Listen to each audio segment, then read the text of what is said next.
Oh, yes. Are we recording? I just started the recording. Okay, awesome. So I'm going to go ahead and introduce our presenters today. I'm very excited to have them here. Van Davis, who's our Executive Director of WCET and Vice President of Digital Learning, and Cheryl Dowd, who's here with us in person. She's the Senior Director of the State Authorization Network. So I'm going to turn it over to them. They have a lot of great information for us today. Yeah, you're welcome.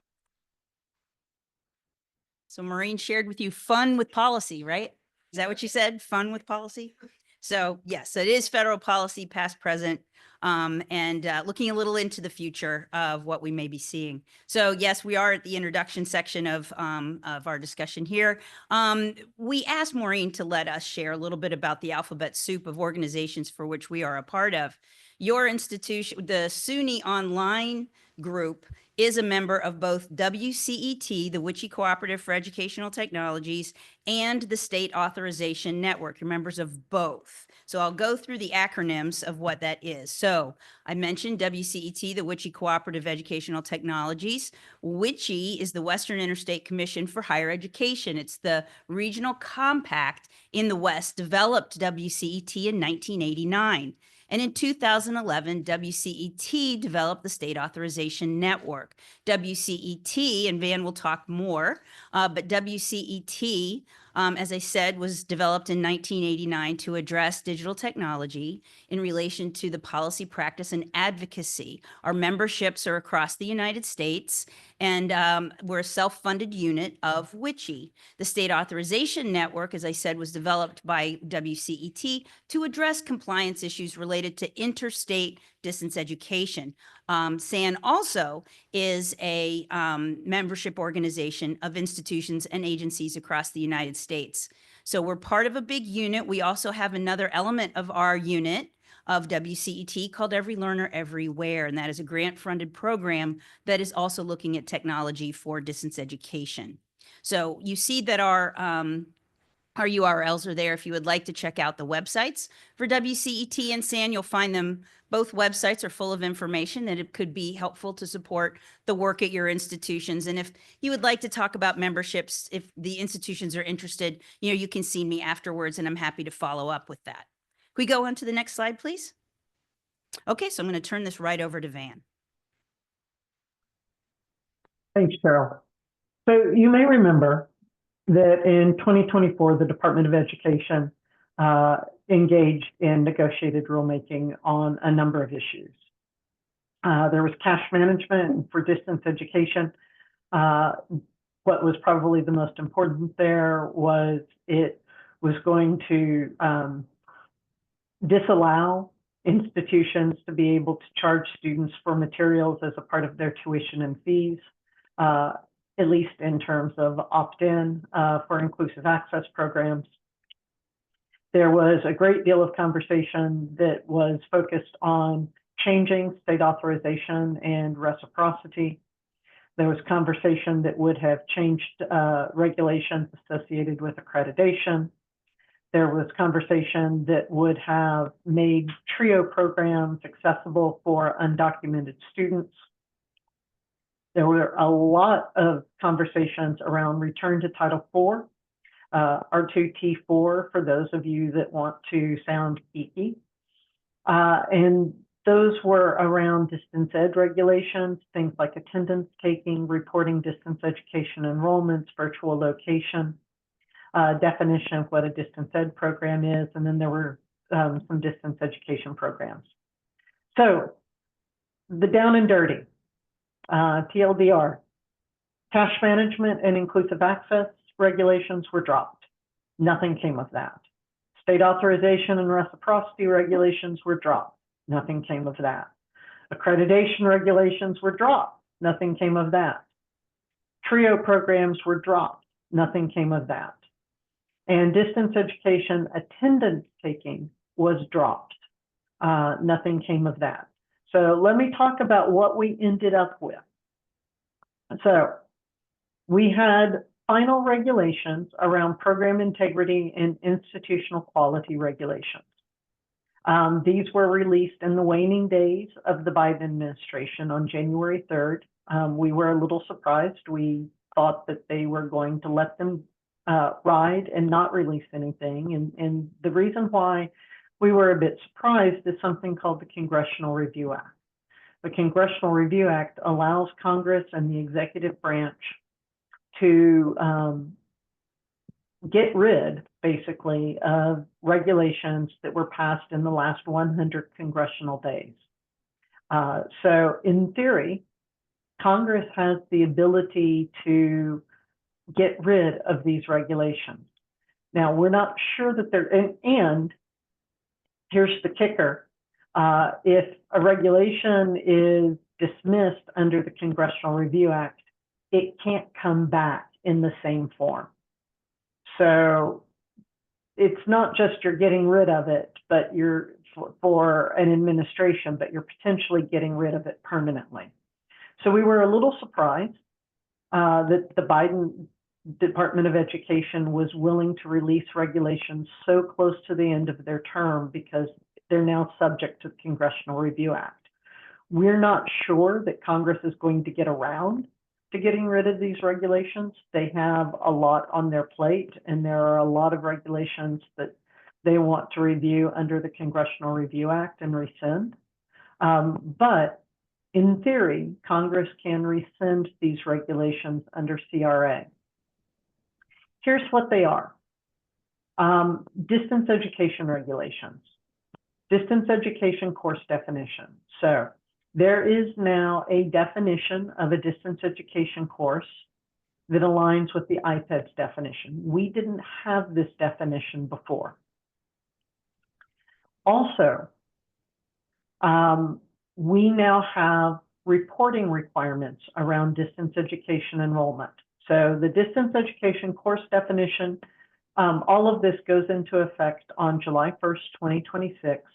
These reporting, distance enrollment reporting, will go into effect on July 1st, 2027. And it's now, it will on July 1st, 2027, will be a requirement for institutions to report student enrollments in distance education courses. The kicker to this is that we don't know how that reporting will take place yet. The Department of Education still needs to make that determination. We do think that we do know that the reporting will be incorporated into the NSLDS reporting. And then, as I said, the first deadline is for reporting is July 1st, 2027, to give institutions an opportunity to respond to the Department of Ed procedures and to get things organized internally and ready to report. These regulations are in effect. We need to assume that these regulations will be in effect on July 1st, 2026. It is under the purview of the department to slow walk these regulations. So we might be in a situation where the department doesn't make this a priority around enforcement. We don't know yet. And we'll talk more at the end about what's going on with the department. But what I want to emphasize here is even though we are in a regulatory environment where it appears that we have a department and an executive branch that wants to remove regulatory requirements, these have been released, they are in effect, and we need to work forward on the assumption that they will be enforced as of July 1st, 2026, and then for reporting July 1st, 2027. So don't ignore them. I know that you might want to because of what's going on politically, but don't ignore them. The other piece that we want to highlight right now is what's going on with third-party servicers. Now, you may remember that third-party servicers regulations were supposed to be a part of that 2024 rulemaking, but they weren't.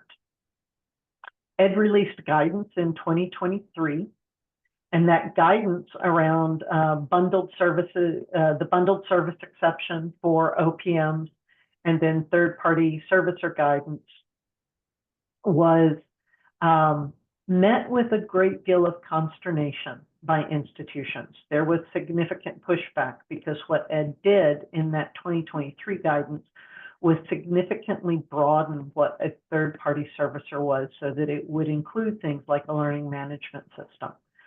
It would include things like an inclusive access contract. It would include assistance with curriculum development. So it was a significant expansion of what the department was defining as a third-party servicer.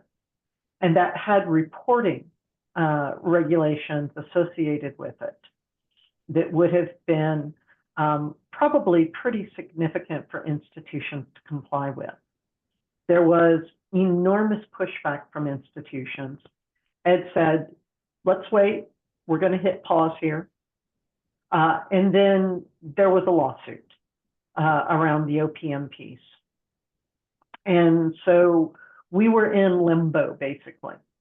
And what happened on November 18th was the department officially rescinded that 2023 guidance. And then the department released new guidance around the OPM piece on January 16th. So again, in the sort of waning days of the Biden administration, we got new third-party service guidance. Basically, what that January 16th guidance did was it talked about misrepresentation and meant to provide clarity around what misrepresentation is. So you have misrepresentation if you inaccurately identify an external service provider employee as an institutional employee. We have misrepresentation if you inaccurately present a sales representative or a recruiter as an academic advisor or counselor. And then there's inaccurate representation, and I've quoted the Dear Colleague letter here. If you're describing a program or any of its components or resources provided in substantial part by the external service provider as the same as a corollary residential or campus-based version of the program provided by the eligible institution. Now, why did I quote this here? I'm giving you the language because there is an assumption here that online programs, especially online programs by an OPM that are administered by an OPM, must be the same as the campus-based version of the program. And the Dear Colleague letter goes on, and again, I've excerpted the language here because I think it's important. The Dear Colleague letter goes on to talk about what equivalence means. Programs may not be equivalent if they have meaningful differences in rates of completion, job placement, earnings, or licensure. For example, eligible institutions should be clear if the degree is awarded by an online division or campus of the institution that does or does not certify completion of the same curriculum taught by the same faculty as the campus-based degree. So there's some language here about distance education programs, about online programs. In this case, online programs that are associated with OPM, but the expectation is same completion rate, same faculty, same curriculum, same job placement, same earnings, same licensure. So the department is leaning into an interpretation that says that online has to be the same as face-to-face in a number of different categories, including faculty and completion. This is in relation to OPM programs. So I want to make that clear that this is in relation to OPM programs, but it did indicate that we had a Department of Education that wanted to see everything the same between online and face-to-face. Now, we don't know what's going to happen moving forward. This is a Dear Colleague letter. This sets forward what the department's interpretation was as of January 16th, 2025. We don't know if that will be the same interpretation under a new Department of of Education. But until, and again, this is the important thing, until the Department of Education releases, either rescinds this or releases new guidance, this is what is on the books. So this is a theme that you're going to hear from Cheryl as well. Regulations and guidance are on the books until they are officially rescinded. And that's really important. That rescission can come in terms of regulations through the Congressional Review Act or through new negotiated rulemaking. In the case of the third-party servicer, that rescission can come through departmental action. But the department hasn't taken that action yet, and Congress hasn't taken that action yet. So what was released by the Biden administration in sort of the waning days of the administration are what is on the books as regulation and guidance, and that has not changed yet. And our advice, our strong advice to institutions is that you act as if this isn't going away, because we don't know what's going to be happening yet. So with that, I'm going to turn it over to Cheryl to talk about another wild card in all of this, which has to do with the judicial review of regulation. Thanks very much, Van. So what's very interesting in the things that Van has been sharing with us is we were talking about regulations. Regulations come from statutes. They are to implement federal statutes. The federal regulations implement federal statutes. Regulations have the force and effect of law, just like a statute. Judicial opinions have the force and effect of law.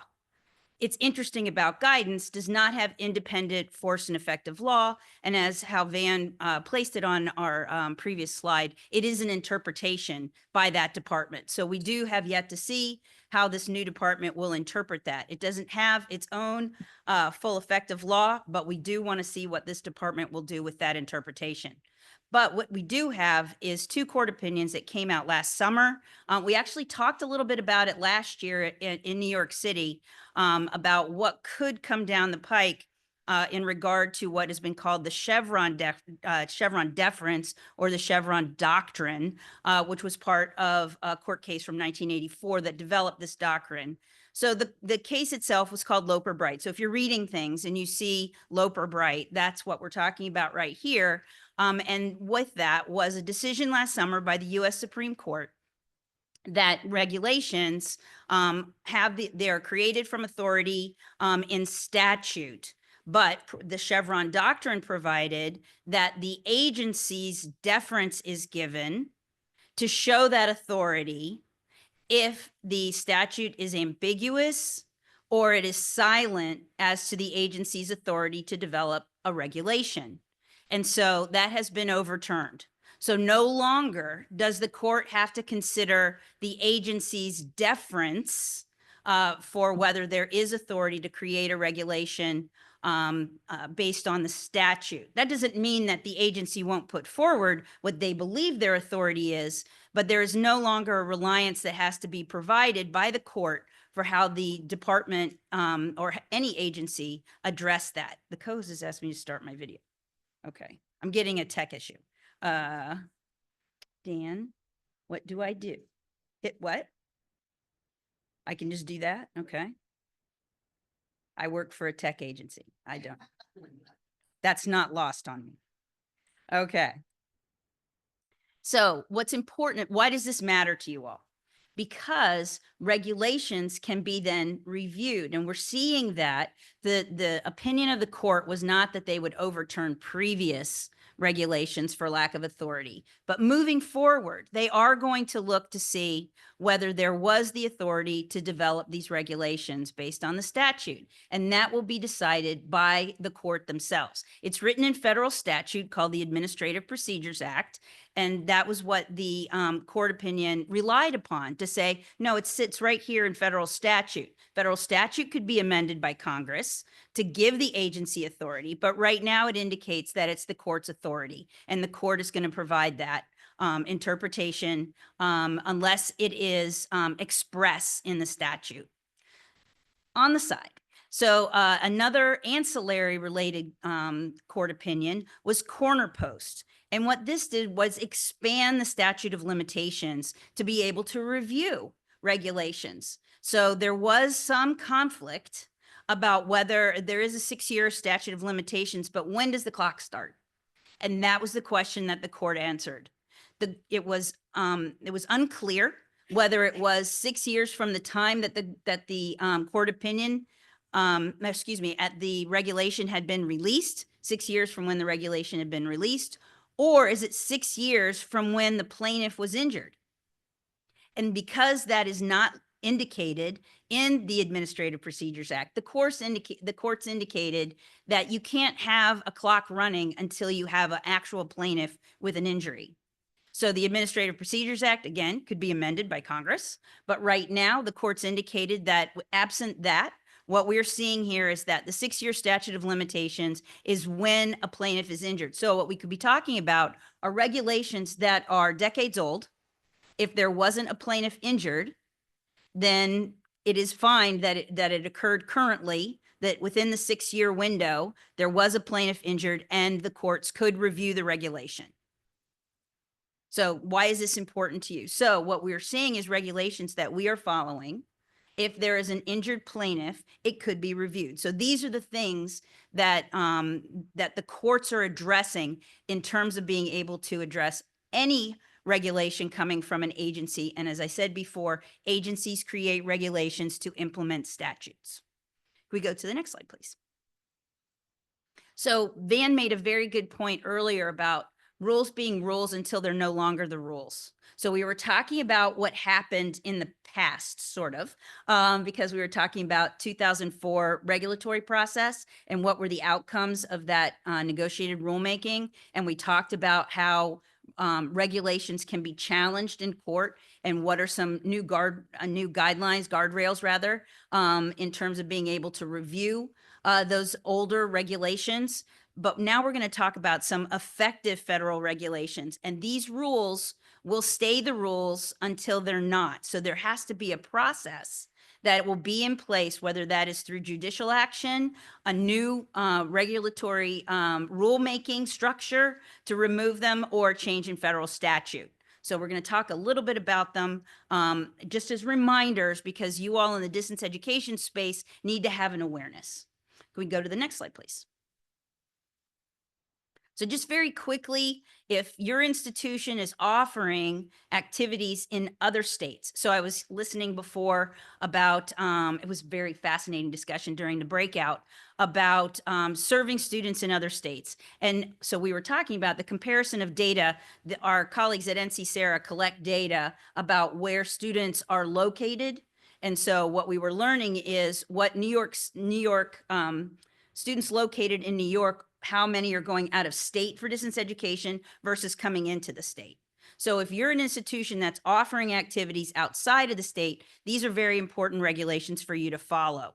So these are tied to state regulations, and this is for purposes of Title IV. Compliance is tied to your participation in Title IV federal financial aid. First, there is the State Authorization of Distance Education regulation, has been effective since July 1 of 2020, indicating that you have to be institutionally approved to offer activities in another state. That can be done state to state, or if you're participating in the state authorization reciprocity agreements, that fulfills that role. So it indicates in the regulation that state to state or reciprocity, there's only one that we know of right now, that is SARA. And so most of the institutions in this room are participating in SARA. And then along with that is the professional licensure disclosures. Since July 1, 2020, institutions have been responsible for indicating publicly, making available as part of institutional information, whether your curriculum satisfies state educational requirements, where your students are located. And then finally, a definition of state authorization reciprocity agreement. Oh, making me bigger. So reciprocity is actually defined in regulations since 2020. And then newer is effective July 1 of just last year. We spent a fair bit of time on this last year. is the program participation agreement. So those of you that don't work with your financial aid offices very closely, let me just explain quickly that that is the contract between your institution and the Department of Ed in order to offer financial aid. And so in doing that, you indicate that you are you're providing a laundry list of things. You are affirming that your institution does a laundry list of things signed by your president, typically. And one of those items that was added to that laundry list was that in order to serve a student in a program that leads to professional licensure, that you satisfy state educational requirements for the professional license. So I know that there are previously institutions that were serving students in other states for a nursing degree, perhaps, or a teaching degree, but didn't necessarily satisfy state educational requirements for a license in that state where they're located. And now the department, in their public policy reasoning, wants to support the student to be able to achieve their goals by indicating that they would like to see that the institution satisfy state educational requirements where the student is located. We go to the next slide, please. Just very quickly, as I said before, state authorization where you're in the direct approval by a state or through a reciprocity agreement. The thing that I didn't mention before is that it is important for you to know where your students are located. So as a part of the federal regulation for purposes of Title IV, you need to have a process to know where they're located because you're going to have to show that determination to the secretary upon request. And we believe even outside of federal regulations, it is beneficial for you all to know how to serve your students if they're located in other states. What other services do they need? Can you provide tutoring service? Can you provide behavioral health support, et cetera, if they're located in other states? We go to the next slide, please. And as I mentioned before, professional licensure disclosures. You are to provide, regardless of modality, public notification of whether your programs that lead to a license satisfy the requirements in other states, either meets or does not meet.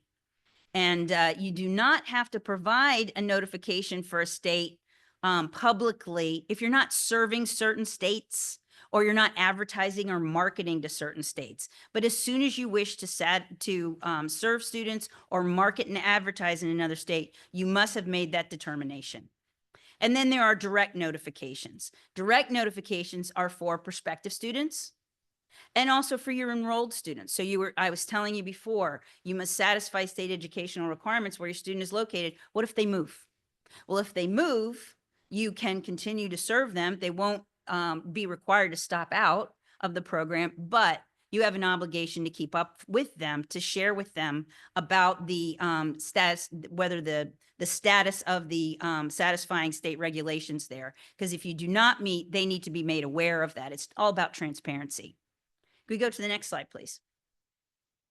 And as I said, the program participation agreement, your institution has a responsibility to satisfy state educational agreements where your institution's located. You'd be surprised the questions that I used to get from institutions that ask me, do we have to meet requirements in our own state?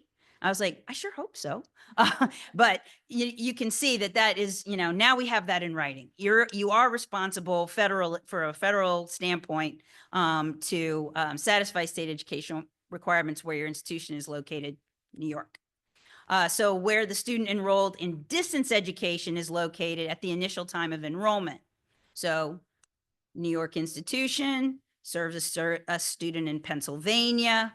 Do you satisfy state educational requirements in Pennsylvania? You're offering distance education for a program that leads to a license to a student located in Pennsylvania. If you do not satisfy state educational requirements in Pennsylvania, you either do not serve them or you receive an attestation from the student that they intend to seek enrollment in another state. Let's say that this student has provided for you voluntarily and knowingly that they are located in Pennsylvania only temporarily. They intend to seek the license in Ohio, and the New York institution does satisfy the state educational requirements in Ohio. Then they are permitted to be able to participate in this program from your institution.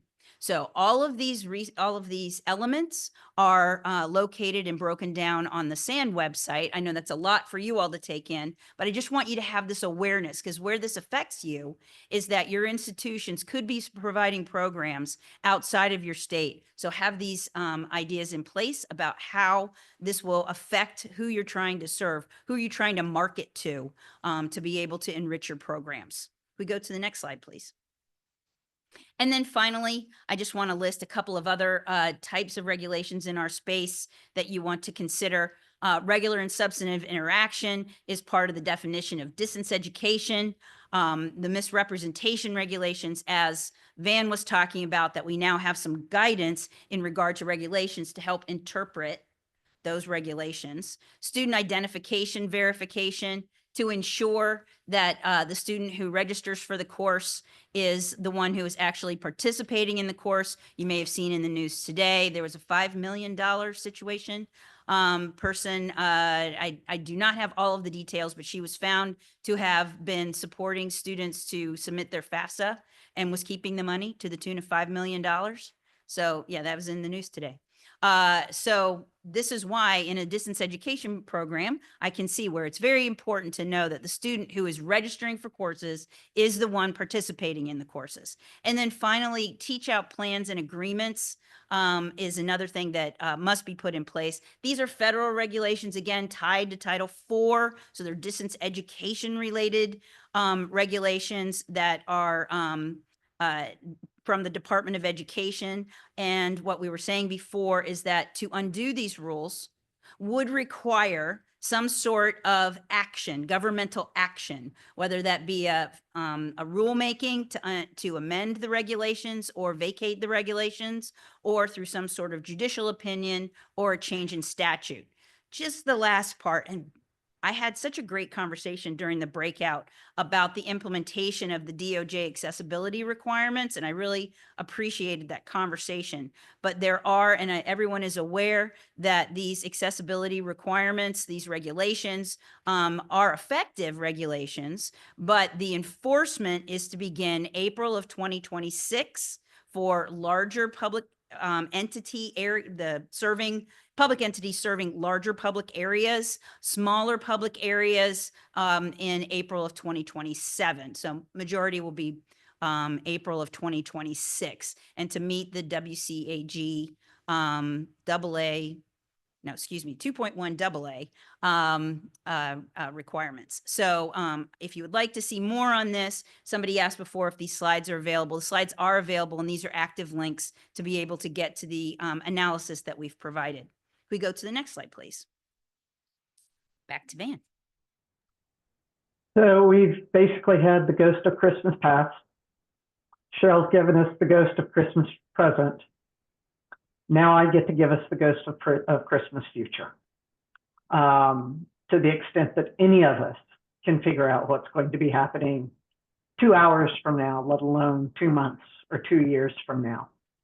But what I can do is talk a little bit about what the current Republican priorities for higher education are.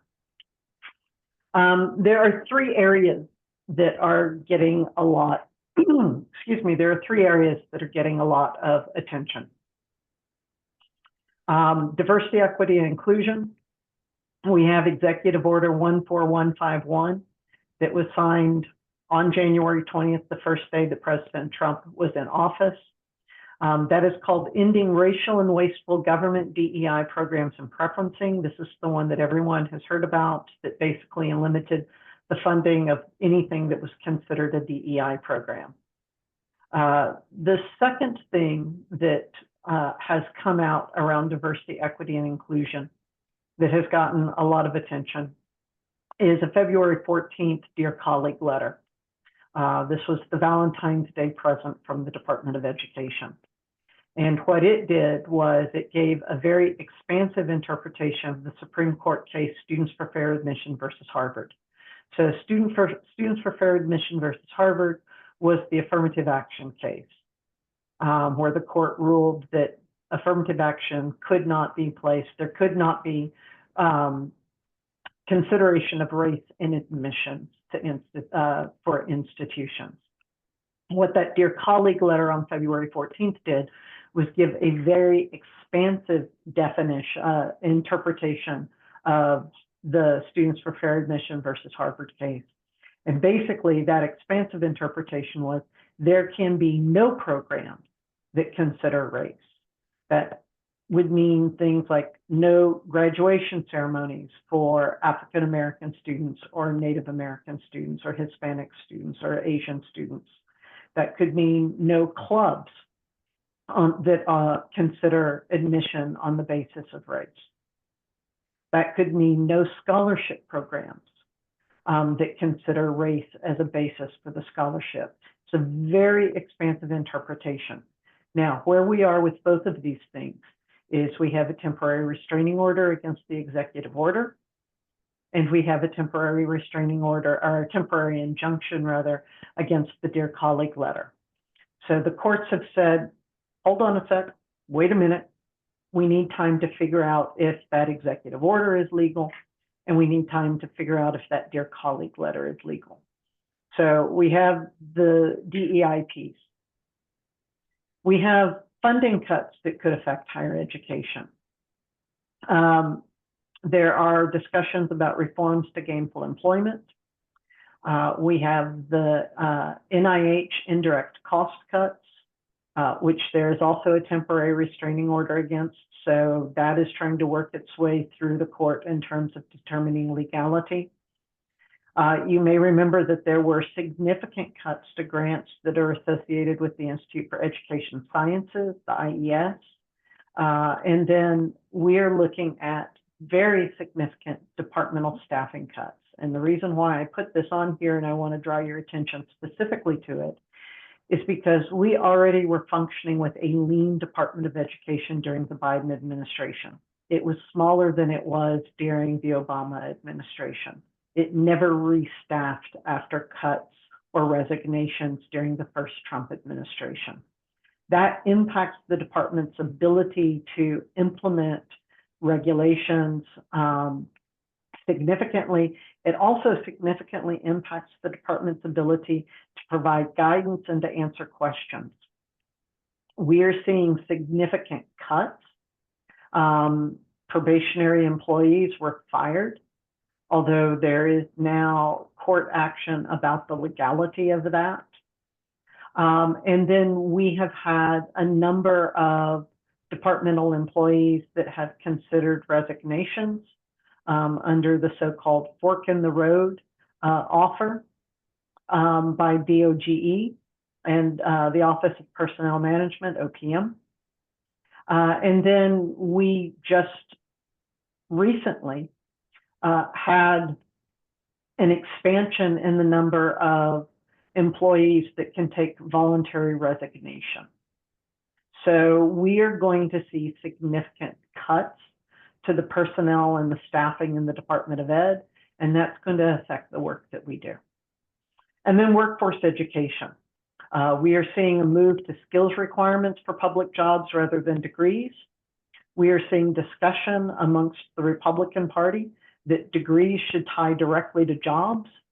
And then one of the few things that we've heard from the Secretary of Education nominee is a support for short-term Pell, that Pell should be able to be used for short-term workforce education programs. And that's going to significantly impact the work that we do.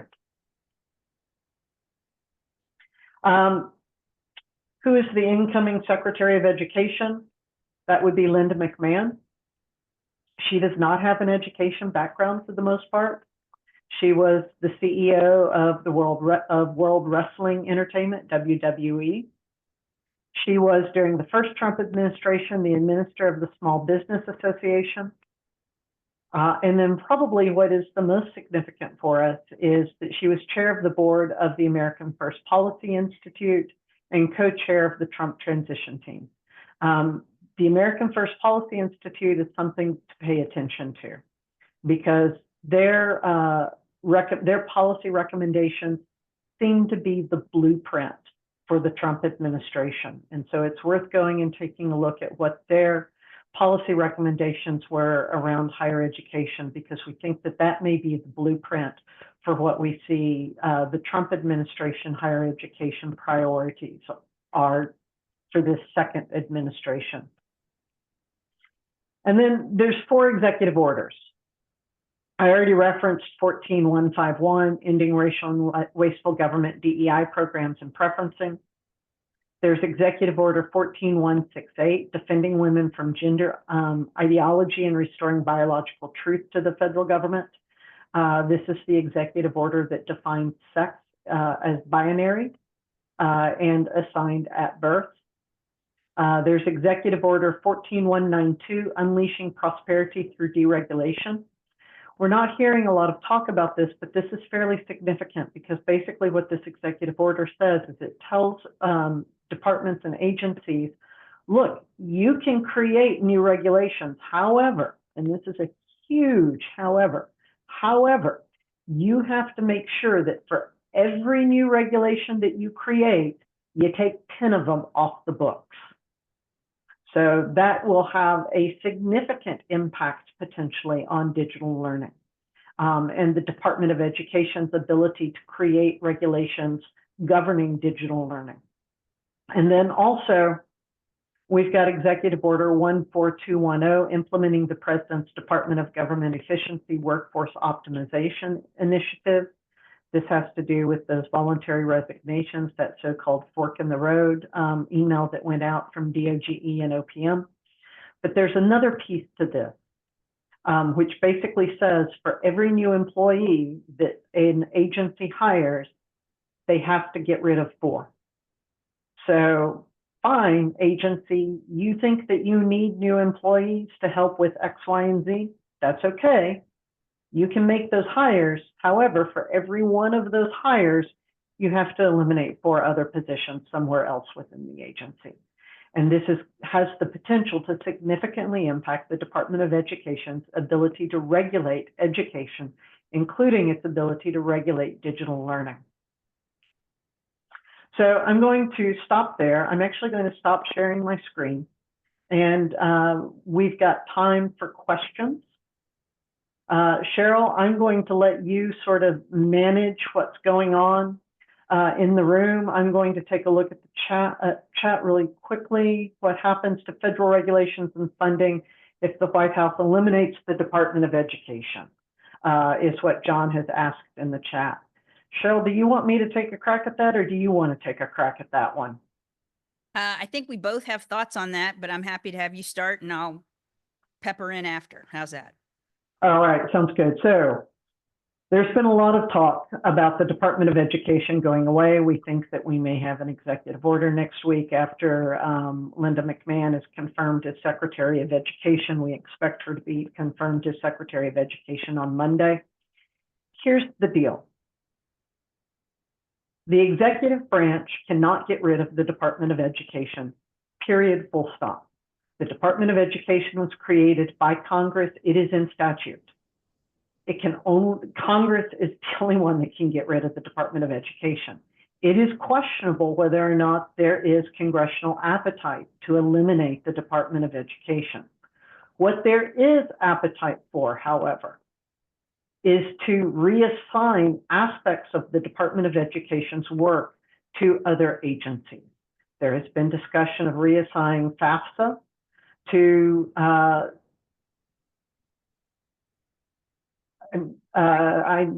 Treasury. Treasury, thank you. I just had a senior moment there and forgot that we were dealing with Treasury. There's been discussion of reassigning portions of the Department of Education to labor, to reassign the workforce education programs to the Department of Labor. So President Trump, no matter how much he wants to get rid of the Department of Education, cannot do that unilaterally. That will require congressional action.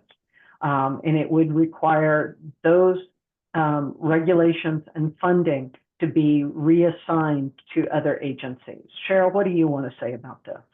So just to pepper on, I would say that everything that Van said, talked about there need to be congressional action, not only because Congress created the Department of Education, but there are certain elements that are provided by the Department of Education that are legislatively protected. So it would take legislation to even transfer some of the authority over some of these things to the other agencies themselves. So we're not talking about a quick process, just like we were talking about regulations. These things can't happen with an executive order and the next day it's changed. It is a process, and whether Congress has the appetite to move all of these pieces is still in question. The other piece here, and I'm seeing some of this in the chat, the other piece here, quite frankly, has to do with the appropriations for the Department of Education. We have an interesting appropriations environment right now. We have a House budget and a Senate budget bill that are going to have to be reconciled. There is a huge difference around educational funding that is going to have to be dealt with. There were massive cuts to the Department of Education and educational funding in the House version. There were not so steep cuts in the Senate version. So I do think we are looking at a situation where the Department of Education is not going to receive the same amount of appropriations as it received during the Biden administration. There are going to be cuts. The question right now is how deep are those cuts going to be? And that would have an impact on the department and its ability to do its work. So I noticed Dean made the comment that he can starve it and prove its ineffectiveness after gutting it. The department is looking at cuts. We just don't know how steep those cuts are going to be in appropriations yet. But I would even add to that, even if they can't have the same kind of bandwidth to enforce regulations, it is something that the institutions still need to be conscious of and protect themselves from private lawsuits. So, you know, things that we've been talking about is, again, the rules are the rules, regardless of whether the department has the bandwidth to be able to enforce them, because it's the right thing for our students, and it's also protecting from private lawsuits. So we maintain, you know, just keep moving forward to be able to serve our students in the manner for which we know we should be doing. Any questions in the room?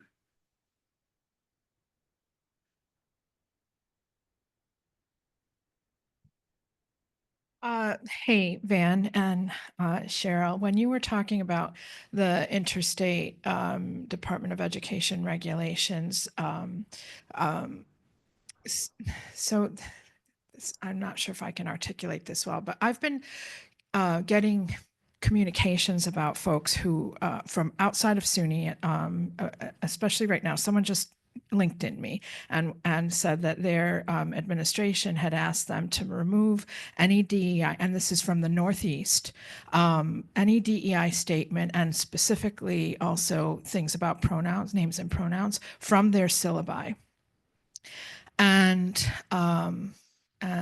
so I am trying to, when you were talking about the interstate stuff, I was thinking if we in New York State are serving a student in Florida, for example, and the syllabus has all kinds of stuff all over it related to DEI, what are the ramifications of that? Like, what does that mean? And how do we think about that without like preemptively jumping in and saying we all have to strip everything out with the fear of the executive order, which we already know because you've told us is on hold, right? We don't have to be preemptive about this because the legality of it is in question, you know, at all.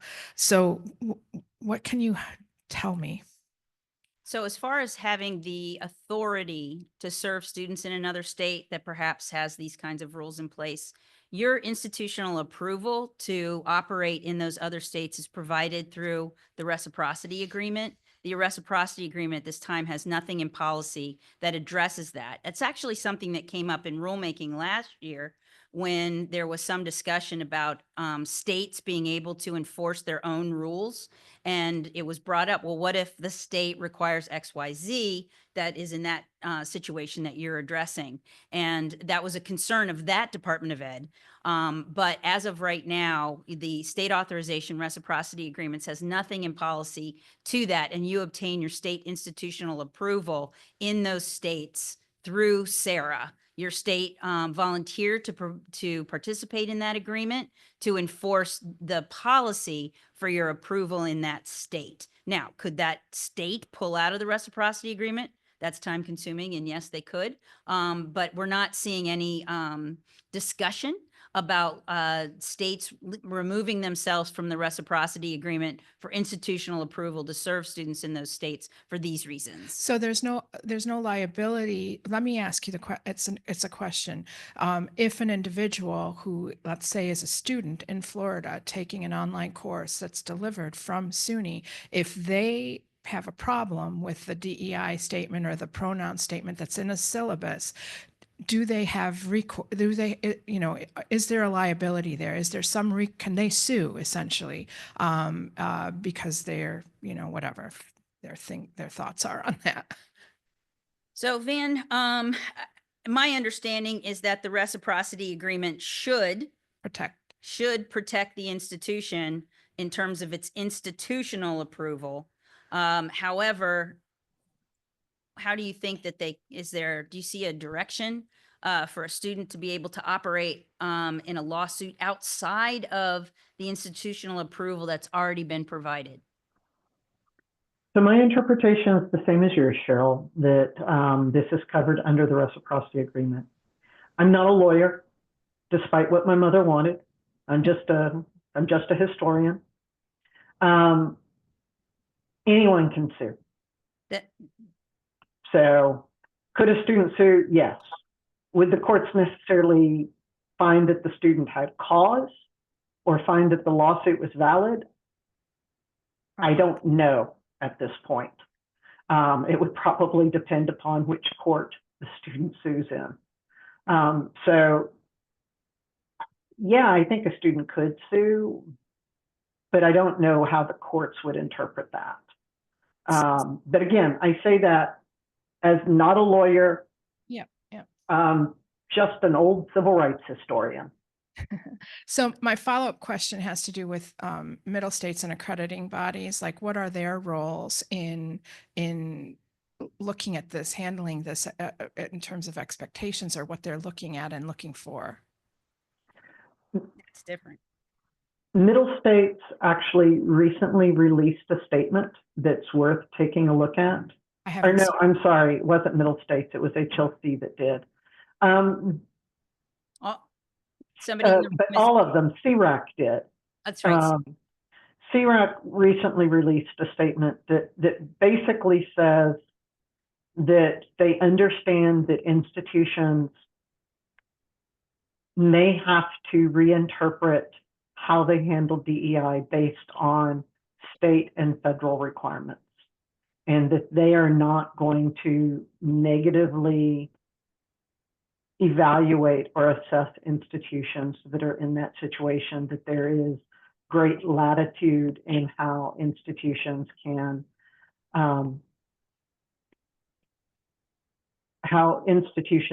fulfill those DEI requirements that may be in the accreditation standards. Okay, I think though that you're going to have to, and I don't, HLC has put out a statement about this. I don't know that I saw middle states putting out an independent statement from CRAC, but middle states is a part of CRAC. Cheryl, did I get that right? That's exactly as I understood. Okay, that's great. I feel very fortunate to live in New York State. We have a governor who, our attorney general and the New York State Department of Education, as well as our governor, have had responses to that lovely Valentine's gift that we got. And they have come out very, with letters of their own to talk about not preemptively doing anything, calling into question the legality of all the stuff that, the overreach that the president is taking with some of these executive orders. And so, in fact, the governor a few years ago required us to, as state employees, to add our pronouns to our signatures. It is in our syllabi, our templated syllabi, and in our online faculty development processes to help elevate the awareness of DEI and belonging in online environments. And so I feel like it was helpful to have some of that clarification. Thank you very much. Thank you, Alex, for asking that question for me. That was definitely an interesting email my friend got this morning or last night. It was at like a 10 o'clock email too. So definitely an interesting time. As somebody said, we're truly in the worst timeline. So definitely. I think the thing to remember is that we are in a great deal of flux right now. It is, I think, very important for you to watch what happens in the courts. All of this is going to be adjudicated in the courts. And so, and I expect that we will see these cases win their way up to the Supreme Court. As Cheryl pointed out, that takes time. Our legal system doesn't move quickly. So I think that it's very important for you to watch what's happening in the courts. And then it's going to be interesting to see what happens with the Department of Education in terms of their ability to enforce regulations and their desire to enforce regulations. But again, the thing, I'm sorry, Cheryl, let me say this one thing. The thing I very much want to make sure, and I think this is what Cheryl was probably about to say, that you take away is until somebody takes official action, this stuff is on the books. Until somebody takes official action, reporting distance education enrollments is on the books. Reciprocity is on the books. Professional licensure is on the books. All of these things that we talked about are on the books until there is either congressional action or in the case of regulations, or court action in the case of regulations, or in the case of something like the third-party servicer, a dear colleague letter, the department can rescind their interpretation. But again, that's interpretation. You read my mind, as he always does. That was exactly the direction I was going to go as well. And I'm hearing from institutions from time to time that they feel a little paralyzed because they hear so much news. But we have students that we need to support. And so just moving forward, doing the right thing, following the rules that we have in front of us is the way to do it. And, as we learn things are changing, we obviously, SAN and WCET, will be sharing information on these areas. But right now, we're just watching it swirl and doing the right thing by our students right now.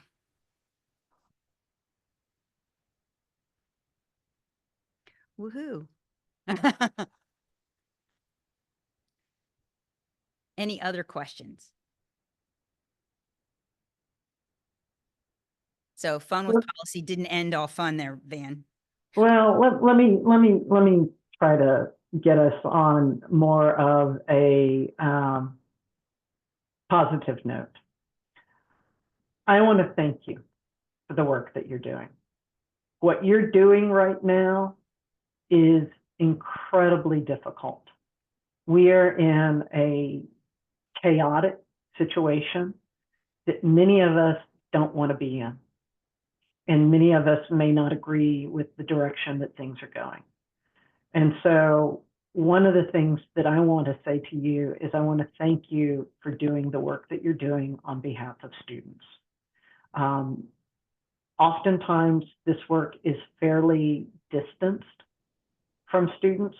We don't always get to see the people that we are serving ultimately and the difference that we are making in their lives. And so you oftentimes, I don't think, get to hear that gratitude.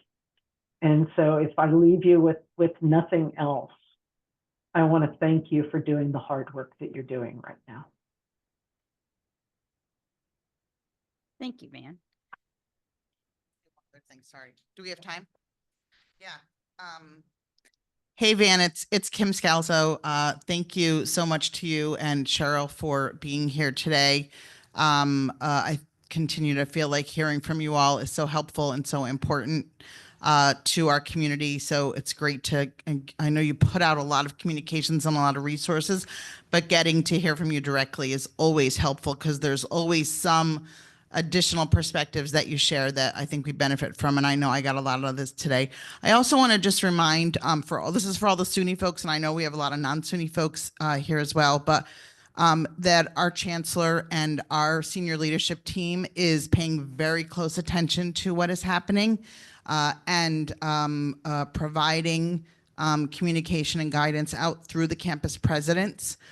So if you are having questions on your campus, you should be seeking that guidance from your campus leadership, recognizing that not all questions are answerable at this time because we are still trying to understand, how some of this is playing out. And as Van and Cheryl have said, a lot of this is still playing out in the courts, right? But I also want to just reiterate and appreciate the guidance that things that are out there, that are in regulation, that are in law, are there, and we have to pay attention to them. So. And just to come back to some of the discussions we've been having at this event around accessibility in particular, right? We just know it's the right thing to do. So we stay the course until we are told or until there are, changes in the laws and the regulations to do otherwise. And I'll add my thanks to Van and Cheryl for all the work that our campuses are doing. I know that it's a lot. And we have fabulous people in SUNY. So we're very lucky, I think. Thank you. Great. So the Thank you. slides will be available, and what we didn't show was a resource slide.